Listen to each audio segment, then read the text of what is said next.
Fala, gente bonita! Tudo bem com vocês? Na aula de hoje vamos aprender acerca das vanguardas europeias e o modernismo em Portugal. Eu sou o Prof. Edson Leandro, sejam todos bem-vindos, bons estudos! Vanguardas europeias. Os primeiros anos do século XX assistiram a uma crescente efervescência cultural na Europa. Esse processo conheceu seu auge durante os anos de 1920. Quando várias tendências estéticas disputavam os cenários artísticos europeus. O futurismo, o cubismo, o surrealismo são concepções que, oriundas em parte da riqueza cultural fundada pelo expressionismo e pelo impressionismo, que continuaram existindo, formaram um panorama. A arte mundial se preparava ali para mudanças radicais. Então, esses movimentos de vanguarda conceberam ideais estéticos que podem ser agrupados por um único nome: arte moderna. Isso ocorre porque há algumas tendências presentes em todos eles que permitem esse agrupamento sob um só título identificador, ou seja, o título arte moderna, tais como a atitude antepassado, sob o ponto de vista cultural, a liberdade individual e coletiva, grande subjetividade e despreocupação em ser racional e lógico.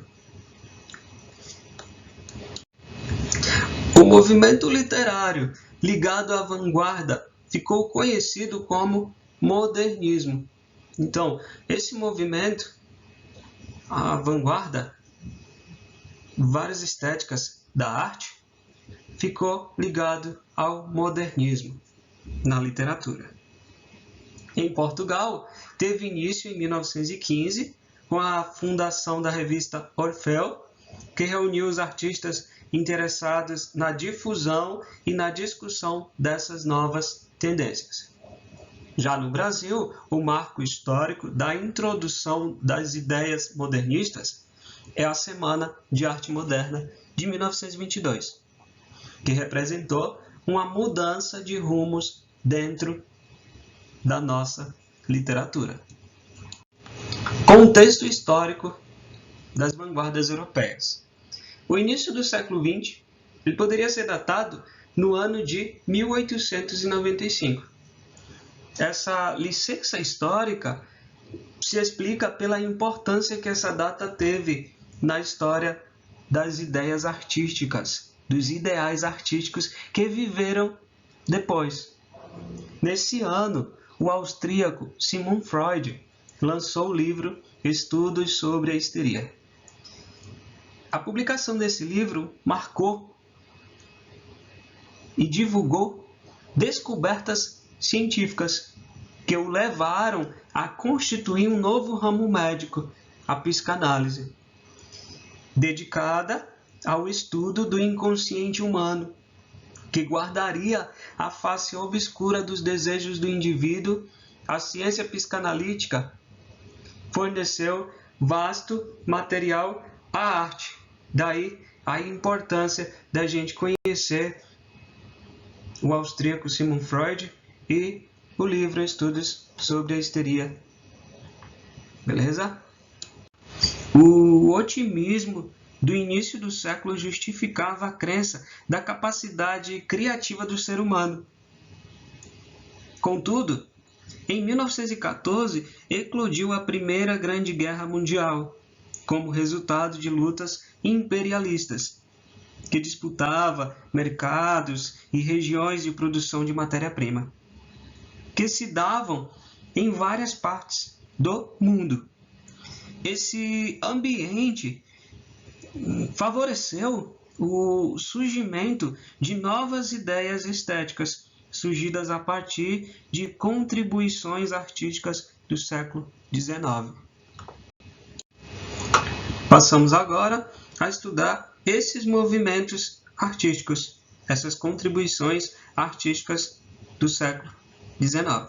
o futurismo, o expressionismo, o cubismo, o dadaísmo e o surrealismo. O futurismo. O futurismo surgiu na Itália em 1909, defendia a negação do passado e fazia o elogio à máquina, encarada como símbolo da modernidade absoluta. Formalmente, os futuristas defendiam o que chamavam de palavras de liberdade, isto é, a destruição do nexo lógico do discurso artístico, com a colocação de substantivos ao acaso e a rejeição aos adjetivos. Além disso, propunham a abolição da pontuação para conferir maior vivacidade à expressão artística. Expressionismo. No terreno da literatura, o expressionismo surgiu na Alemanha em 1910, a partir da publicação simultânea de duas revistas, A Tempestade e A Ação, que se transformaram em veiculadoras das ideias do movimento. A obra de arte era encarada pelos expressionistas como o revelar das imagens que vêm do interior do ser humano. Como esse interior era, por vezes, caótico e irracional, a manifestação artística devia acompanhá-lo. A principal preocupação do movimento recaía sobre o veículo expressivo, a forma pela qual o interno se tornava externo. Assim, a deformação das imagens era resultado dessa perspectiva interiorizada. Cubismo. O cubismo teve origem nas artes plásticas, logo no início do século XX, na França. Picasso foi seu principal representante na pintura. Escritores juntaram-se ao movimento que, em 1917, já estava plenamente instalado na literatura. O poeta francês Guilherme Apollinaire foi seu principal representante no campo literário. Dadaísmo. O dadaísmo apareceu em 1916 como o mais radical dos movimentos pertencentes às vanguardas europeias. Diante do quadro tenebroso que a guerra impunha, os dadaístas recusavam qualquer teorização, afirmando que o mais aceitável dos sistemas é o de não ter princípio algum. Para eles, a função do artista era apenas produzir uma anti-arte, isto é, uma arte despojada de qualquer elaboração, de qualquer programa. Então, não seguiam regra alguma. Assim, a obra de arte dadaísta se caracterizava pelo improviso, pelo elogio da espontaneidade, era algo bem espontâneo, pela desordem, como uma absoluta rejeição a qualquer orientação lógica. Daí, eles não obedeciam a regra artística nenhuma. A arte se transforma em um puro jogo, em uma atividade exclusivamente lúdica, sem nenhuma finalidade. Surrealismo. O surrealismo, assim como o cubismo, também tem origem na França, em 1924. Seus respectivos representantes partilhavam das ideias dadaístas, mas viam nelas excessiva ênfase da destruição sem a correspondente criação. Para os surrealistas, a rejeição de toda lógica era apenas uma etapa na construção de novas concepções artísticas. A valorização do inconsciente indica a influência das teorias de Sigmund Freud e de sua psicanálise. Passamos então a entender melhor o modernismo português. As tendências estéticas expostas, futurismo, o cubismo, o dadaísmo, o expressionismo, o surrealismo, constituíram, juntamente com o impressionismo do final do século XIX, base do que se acostuma chamar de arte moderna. Então, a forma de elaboração das influências dessas diversas estéticas variou de país para país. No Brasil e em Portugal, alguma influência desses movimentos nas estéticas que estavam por vir, como no próprio modernismo, pôde ser detectada. Contexto histórico do modernismo português. Em 1915, um grupo de artistas de vanguarda, liderados por Mário de Sá Carneiro, Fernando Pessoa, Almada Negreiros e Santa Rita Pintor, fundou a revista Orfeu, o marco inaugural do modernismo em Portugal. Esses primeiros modernistas ficaram conhecidos por Geração Orfeu. Voltando no tempo, em 1890, o governo inglês lançou um ultimato a Portugal. O país deveria abandonar imediatamente as colônias que mantinha. A obediência a essa imposição encheu o povo português de vergonha e abalou profundamente a crença na monarquia, já desacreditada por seu anacronismo. A partir de então, a luta republicana ganhou espaço e importância. Em 1910, estava aí proclamada a República. Então, a República tinha como principal objetivo integrar Portugal no quadro do imperialismo europeu, que era sinônimo de modernização. Esse ambiente, então, favoreceu a difusão de ideias modernistas. A República ela foi incapaz de resolver os problemas mais profundos do país. Então, o surgimento do modernismo em Portugal está associado à grande instabilidade política da Primeira República em Portugal, iniciada em 1910.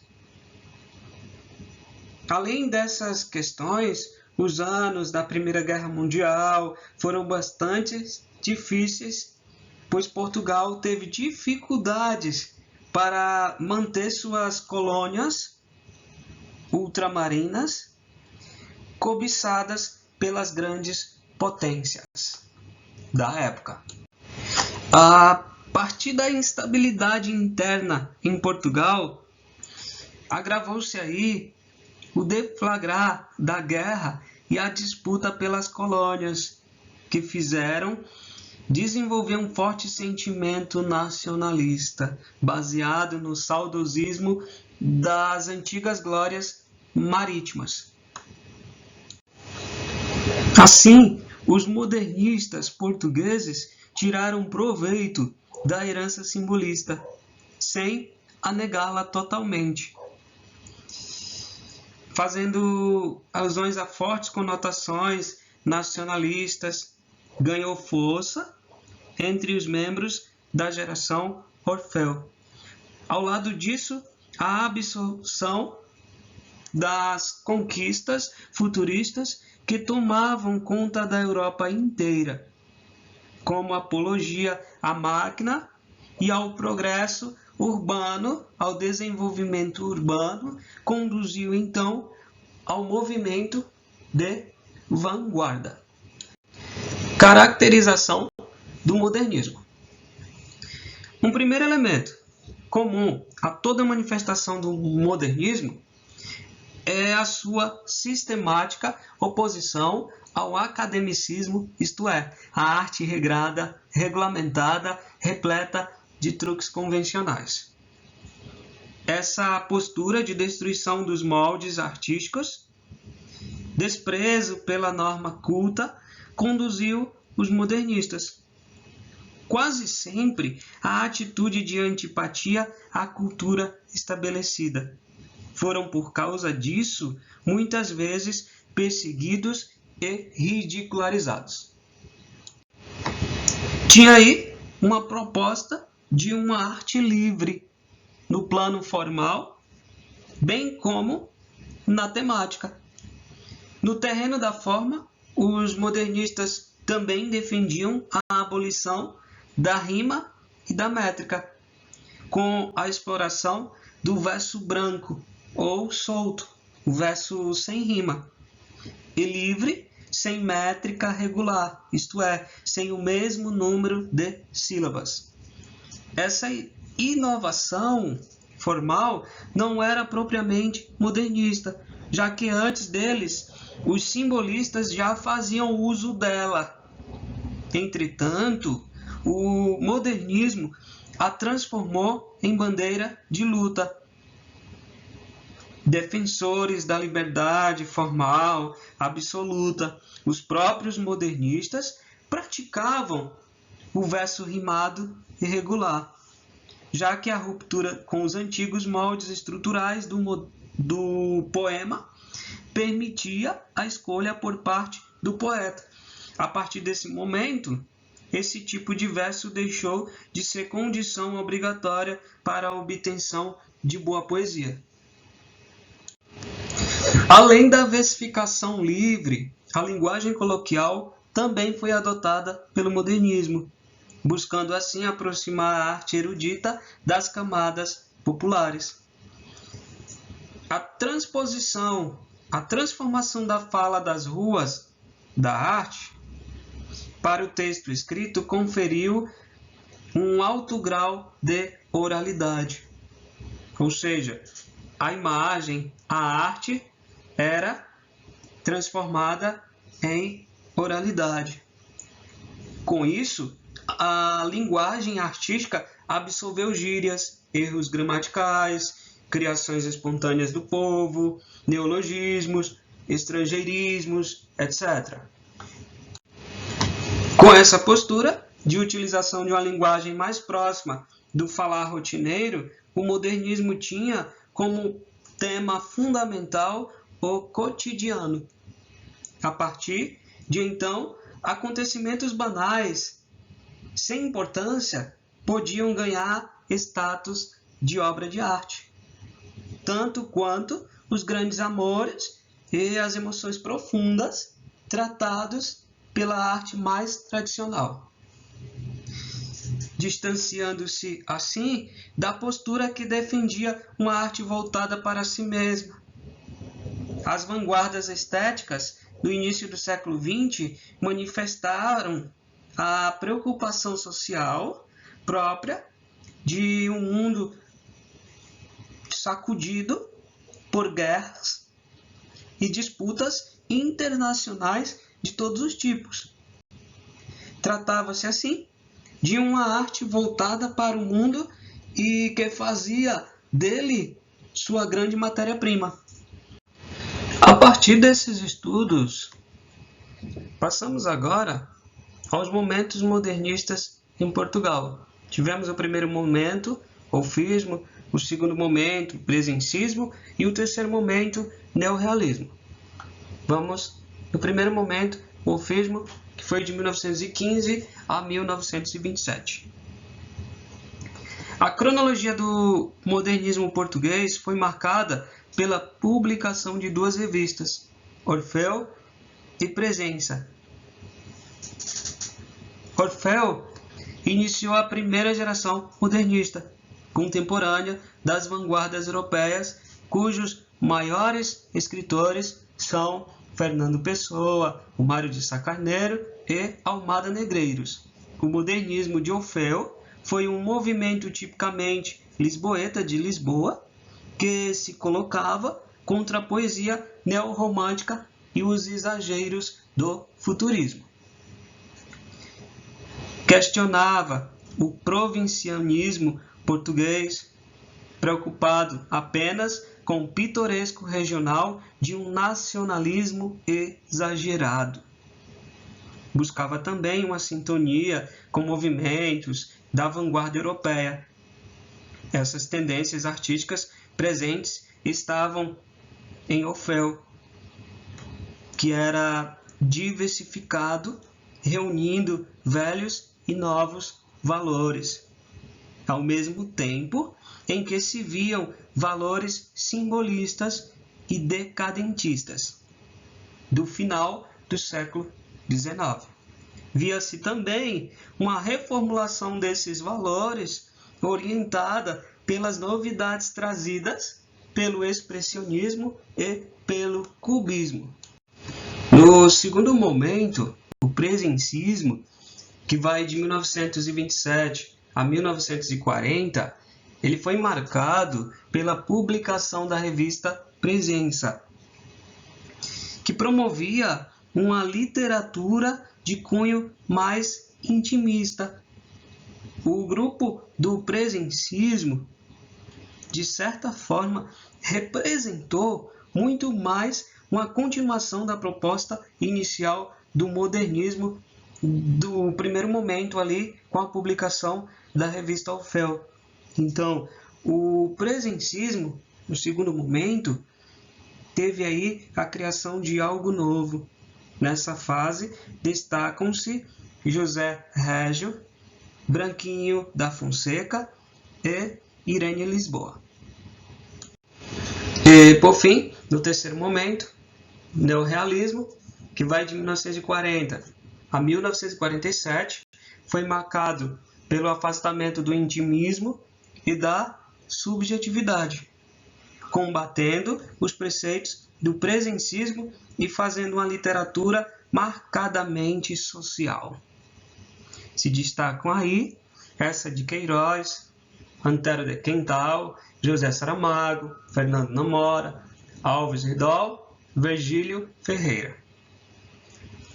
O nome já deixa transparecer que aquele momento resgataria determinadas orientações que tinham vingado anteriormente pelas obras de Eça de Queiroz e Antero de Quental. O neorrealismo, apesar de se considerar a data de 1947 como o fim do realismo, na verdade, essa geração foi muito mais além do que esse ano, com a produção cotidiana, continuada e afinada com os princípios sociais de igualdade e de justiça. Dentre esses principais autores, podemos destacar José Saramago, recentemente falecido, sem antes receber o Prêmio Nobel de Literatura. Bom, pessoal, fazendo um resumo, a gente aprendeu que a arte é muito importante, o estudo da arte, dos estilos artísticos da época, para a literatura, porque estavam arraigados, ligados entre eles. Bom, por hoje é só. Espero ter ajudado vocês com esta aula de literatura, de arte, de literatura e bons estudos. Até a próxima!